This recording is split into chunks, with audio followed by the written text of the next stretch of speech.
Medical ഫീൽഡിൽ career option explore ചെയ്യുന്ന സമയത്ത് നമുക്ക് ഏറ്റവും കൂടുതൽ കണ്ടുവരുന്ന ഒരു കോഴ്സാണ് BSc കാർഡിയാക് ടെക്നോളജി എന്ന് പറയുന്നത്. അപ്പൊ എന്താണ് ഈ BSc കാർഡിയാക് ടെക്നോളജി എന്ന് പറയുന്ന കോഴ്സ്? അല്ലെങ്കിൽ ഈ ഒരു കോഴ്സിന് പഠിച്ചു കഴിഞ്ഞതിന് ശേഷം ഏതൊക്കെ മേഖലയിലായിരിക്കും നമുക്ക് ഏറ്റവും കൂടുതൽ ജോബ് ഓപ്പർച്യൂണിറ്റീസ് വരുന്നത്?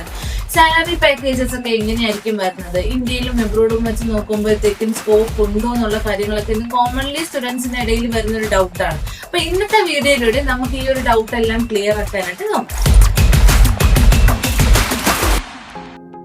ഹാർട്ട് റിലേറ്റഡ് ആയിട്ടുള്ള അസുഖങ്ങൾ നമ്മൾ നിരന്തരം കണ്ടുവരുന്ന ഒരു ഡിസീസ് തന്നെയാണ്. അപ്പൊ നമ്മൾ ഈ ഹോസ്പിറ്റൽസ്, ക്ലിനിക്കൽസ്, കാർഡിയാക് കെയർ സെന്റേഴ്സിലൊക്കെ അഡ്വാൻസ്ഡ് കാർഡിയാക് ഡയഗ്നോസിസ് എക്യുപ്മെന്റ്സ് ഒക്കെ വർക്ക് ചെയ്യാനും അതുപോലെ തന്നെ പേഷ്യൻസിനെയൊക്കെ മോണിറ്റർ ചെയ്യാനും ലൈഫ് സേവിങ്സിനെയൊക്കെ ഹെൽപ്പ് ചെയ്യാനുമായിട്ട് ഒരു വെൽ ട്രെയിൻഡ് ആയിട്ടുള്ള ഒരു പ്രൊഫഷണലിനെ ആവശ്യമാണ്.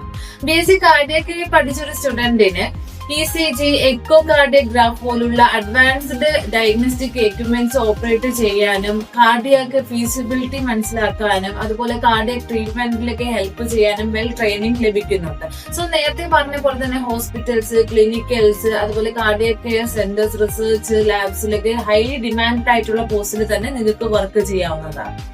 ഇന്നിപ്പോ സ്റ്റുഡൻസ് ചിന്തിക്കുന്നത് ഇപ്പൊ ഇത്തരത്തിലുള്ള കോഴ്സുകൾ ചൂസ് ചെയ്യുന്ന സമയത്ത് നമുക്ക് ഏതൊക്കെ മേഖലകളിലേക്ക് വർക്ക് ചെയ്യാവുന്നതാണ്, അല്ലെങ്കിൽ ഇപ്പം ഈ ഒരു കോഴ്സിന് ശേഷം നമുക്ക് ഏതൊക്കെ മേഖലകൾ, ഏതൊക്കെ ജോബ് ആയിരിക്കും നമുക്ക് കിട്ടുന്നത്, അല്ലെങ്കിൽ ഇപ്പൊ നമുക്ക് ഈ ഒരു കോഴ്സിന്റെ ഇന്റേൺഷിപ്പോട് കൂടി നമ്മൾ സ്റ്റക്കായി പോകുന്നു, ഇങ്ങനെ ഒരുപാട് കാര്യങ്ങൾ സ്റ്റുഡൻസിന് ആലോചിക്കാറുണ്ട്, അല്ലെങ്കിൽ നമുക്ക് കോമൺലി ഡൗട്ട് ആയിട്ട് വരുന്നതും ഉണ്ട്.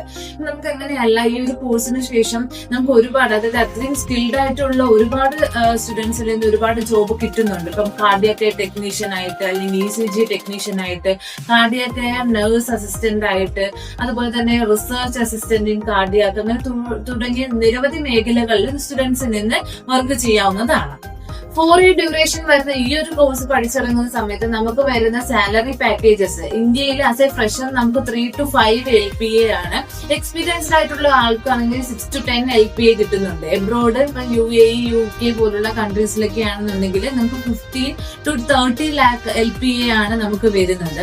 അപ്പോൾ ഈ ഒരു കോഴ്സ് നമ്മൾ ചൂസ് ചെയ്യുന്ന സമയത്ത് ഇപ്പം നമുക്ക് ഒരുപാട് കോളേജസ് ഉണ്ട്, കേരളത്തിനും ഔട്ട്സൈഡ് കേരളയായിട്ട് ഒരുപാട് കോളേജസിൽ ഇന്ന് ഈ ഒരു കോഴ്സ് കണ്ടുവരുന്നുണ്ട്. അപ്പൊ എല്ലാ തരത്തിലുള്ള അക്രഡീഷനും ഉള്ളതാണോ, ഹോസ്പിറ്റൽ ഫെസിലിറ്റീസ് ഉണ്ടോ, പ്ലേസ്മെന്റ് അസിസ്റ്റൻസ് ഉണ്ടോ എന്നുള്ള കാര്യങ്ങളൊക്കെ നമ്മൾ വളരെയേറെ ശ്രദ്ധിക്കേണ്ടതായിട്ടുണ്ട്. സോ ഈ ഒരു കോഴ്സിനെ കുറിച്ച് അറിയാനും അഡ്മിഷൻ പ്രോസസിനെ കുറിച്ച് അറിയാനും ഇപ്പോൾ തന്നെ സ്ക്രീനിൽ കാണുന്ന നമ്പറിൽ കോൺടാക്ട് ചെയ്യുക.